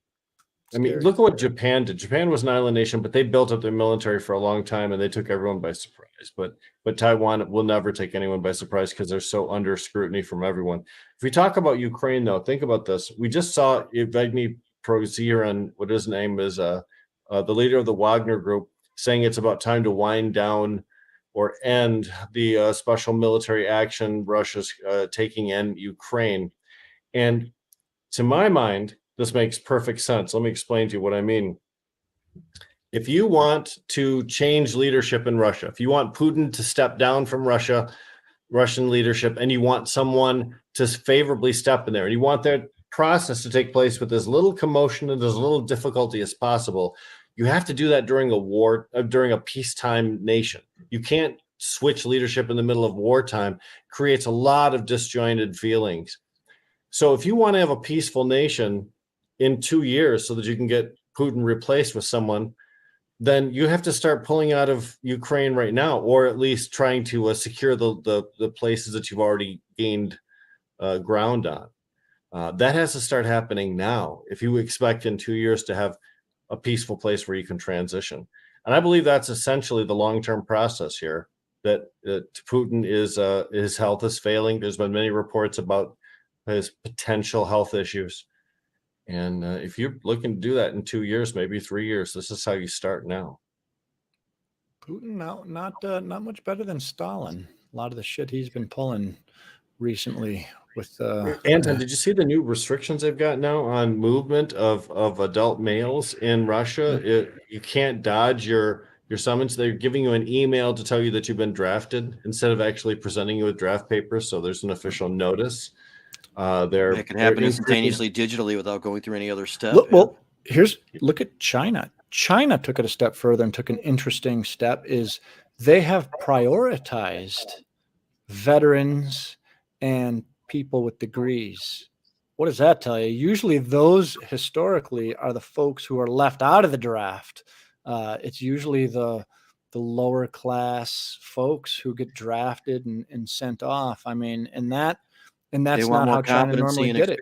Yeah. Well, no. Well, I think what that says is that's the type of war we're going to be fighting. It's going to be the cyber, the fucking with our electrical grid.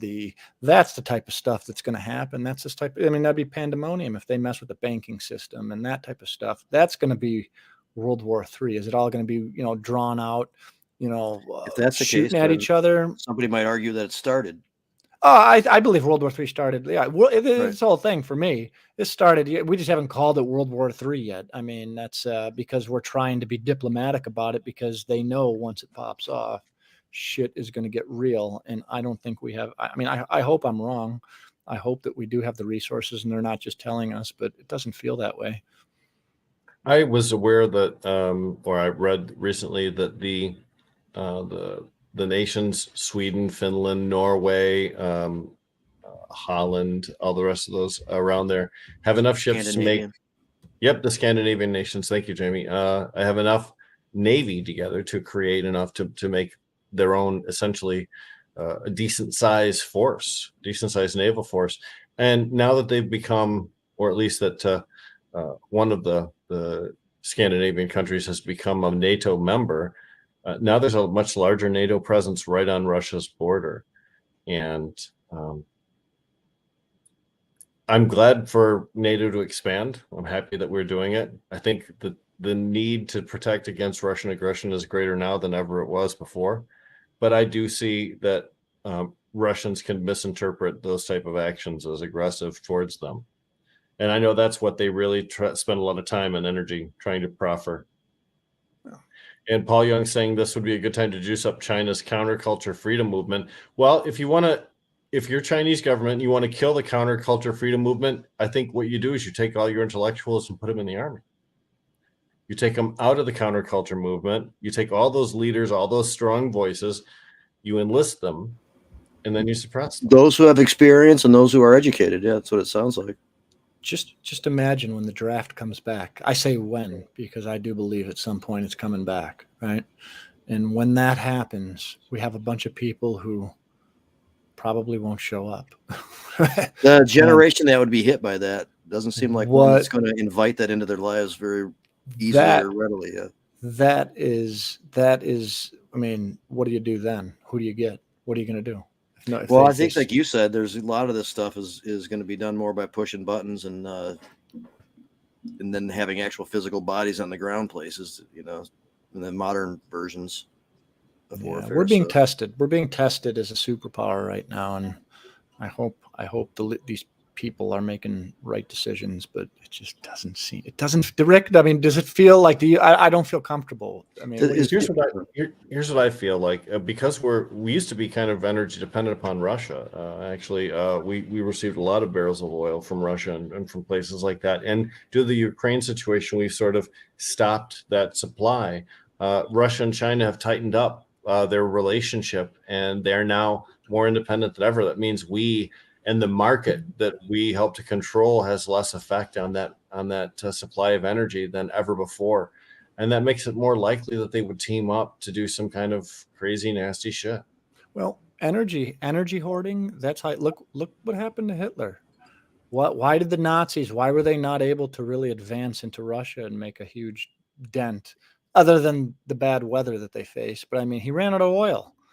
They weren't able to make their own. You know, they had to go and steal everybody else's oil. They weren't able to run their tanks. They weren't. I mean, these armies take huge amounts of resources to run.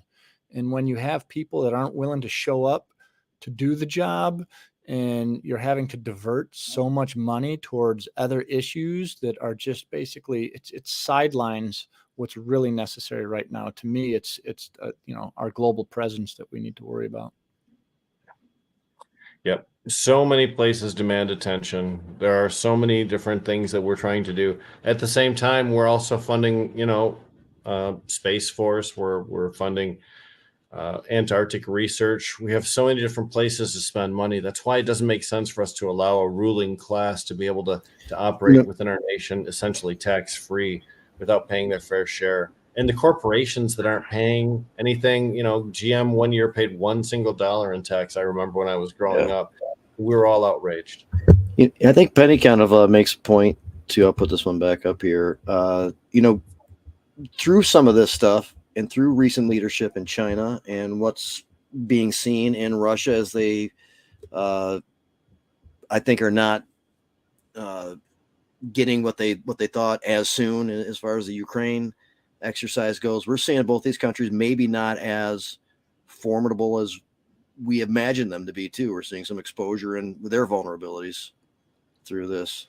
Well, when people become vulnerable, they become unpredictable, desperate, and maybe desperate. When they depend, like you said, when they may not be more independent than ever, but they are more desperate than ever because they are witnessing what we're going through as a country, and they see it as their opportunity, and they know that the door is eventually going to close on that opportunity. So they have to strike while the iron's hot, and hopefully they're not. And like I said, I hope that the nukes and those types of weapons, the biological weapons, the real dirty shit, I hope that never gets busted out. But who knows? Kim Jong-un keeps shooting missiles over Japan, and all it takes is one fail. It doesn't even have to be intentional. It could just be an error, but that lands on a rocky surface on Japan and blows up.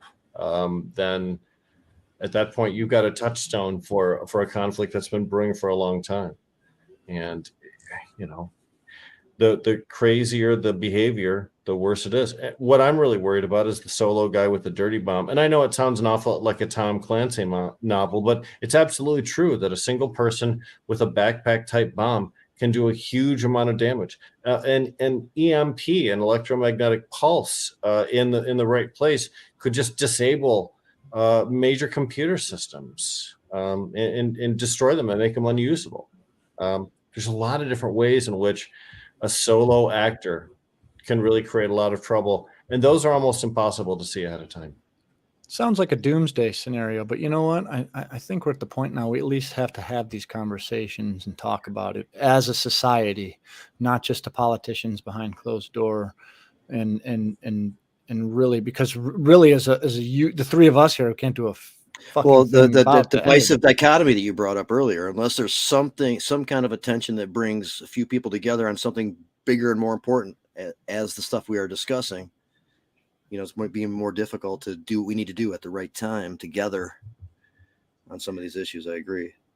Well, this is where I think we're having lost our direction as a nation really hurts us, because there are a lot of people out there that are fuck the government. Yeah, I'll do what you want me to do. And instead of being a difficult ground to find participants in, I believe foreign nations find it to be a very fruitful ground to find actors. And we just discovered there was a Chinese police agency operating in the city of New York, unbeknownst to anybody, intimidating Chinese nationals and citizens of American registry that had Chinese history, intimidating them against talking about motherland. So, I mean, when people hate America, it's easier for our enemies to get in there and do damage.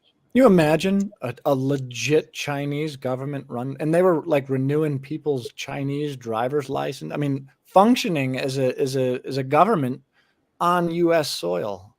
It's shocking. It's mind-boggling to see how bold The Chinese own a bunch of Oklahoma now. Right, that was one of I wouldn't be big surprised. big target for them. Why not? Why not? Yeah, there was an article recently that said Oklahoma's unregulated market is like 75% cartel owned. Some of it Mexican cartel, but most of it Chinese cartel. And even in Michigan, we've occasionally seen cases where grow houses will get busted, and the names of everybody pulled out are foreign, either Chinese or Mexican, and it's said that that no one speaks English and they have to wait for an interpreter to get more information. So we have seen that even here in the Great Lakes state. There's involvement from a few different forces in our world here that intersect, for sure. So I just, I don't know the full details yet, but I just noticed a posting about a case in Gaylord with Camoran involved. He says, he starts it off. He's got a little thing. I won't go through the whole thing and just kind of get down to what could be the good news and have to check it out later. But he says, leaving Gaylord where they're still felony prosecuting folks for cannabis. But it was a warrantless search, and they were able to get evidence suppressed. And the quote from the judge was, "The manner by which the evidence was seized violated the accused's Fourth Amendment rights, and therefore the evidence is suppressed and all charges shall be dismissed." So some good news on a court case up in Gaylord where they still give a shit about, people with some cannabis, I guess. They don't give a shit about following policy and procedure when it comes to police action, though, right? Yeah, that's the gauntlet area. Of course, many people have been caught up in that. Rick and I had our own little taste of it one time. It didn't amount to much except for a hassle, but still was stupid. Sure could have been worse. So Adam's not on the show with us, but he is chiming in, which That is Chinese agency has offices all over the world. I totally believe it. Yeah, I believe it. Yep, 100%. 100% makes sense.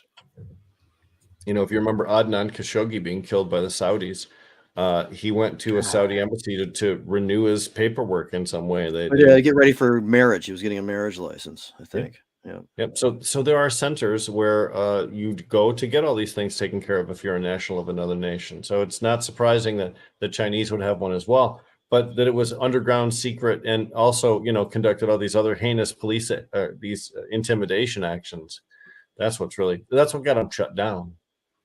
It's the intimidation actions, not the help with passports or. Are there some people still running off of I don't want to pick on Trump, I guess, but when it came to foreign matters and the way he dealt with people and the way he kind of Trump's wasn't unstable. as concerned about our enemies, and that type of stuff. Does that start? Does that still some momentum left over from that weird shit? I think we didn't get problems with Trump's because he was fucking crazy. He was unstable. You didn't know what he was going to do. And kissing everybody's ass. He didn't create any conflict with anybody. He kissed everybody's ass. Yes. And then that combined with his just wackiness. Okay. He didn't, if I was we know if he would have sold some information to Russia necessarily, or, No, I think he might have shared information that maybe he didn't realize was important, that they did realize was important. It seems like you could easily manipulate someone who's not familiar with foreign policy into giving you up stuff that looks pretty innocent. Yeah, from North Korea, that's good. But remember the love letters with Kim Jong Un or the Xi. Remember, he had a great relationship with Xi and with Putin. That's He'd somebody said who I see just intellectually carving up Trump in their meeting is, when he goes to meet China, just no, because you don't get to be leader of that nation without being super sharp, yeah. right? I mean, come on.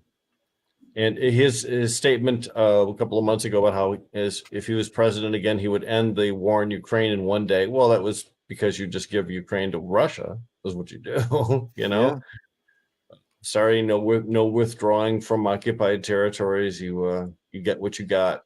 Oh, Joe, And now's a good time to say he just recently came out and said that super weed or something like that is the basis behind a lot of these mass shootings. Genetically altered weed is who what said that? Trump he recently says. said that genetically altered weed is, among other things, I think he said a couple of it, but yeah, it was genetically altered marijuana is I mean, what the fuck does that even mean? It's who told you this, right? Just like, can't take him seriously. But that's the thing. He's oftentimes a guy who takes a bit of a rumor that he hears in his office and then he blows it up and doesn't recognize, there's credibility issues. it sounds more sensational to say that if you actually try to He's a figure out buffoon. it's kind of it's kind of like last week we talked about I complained about the attack on the drag queens, and that of course was part of the book banning and revising history, and this other bullshit. And part of that whole thing are those same types of like sensational little phrases that don't really mean shit, but they get somebody ticked off or pushed over the edge regardless, like sexualized. Like genetically altered, like they've done something now to really fucks you up, or whatever. I don't know what his buddy, thought that was, but wacky chick from, was it Majority, what's her name? Taylor Green. What a fucking nut job that one is. Like, holy shit. Another Like, example of why the party kind of needs an overhaul. She went to New York State and witnessed the marijuana zombies walking around. Like, the fuck? Come on, man. What's wrong with you?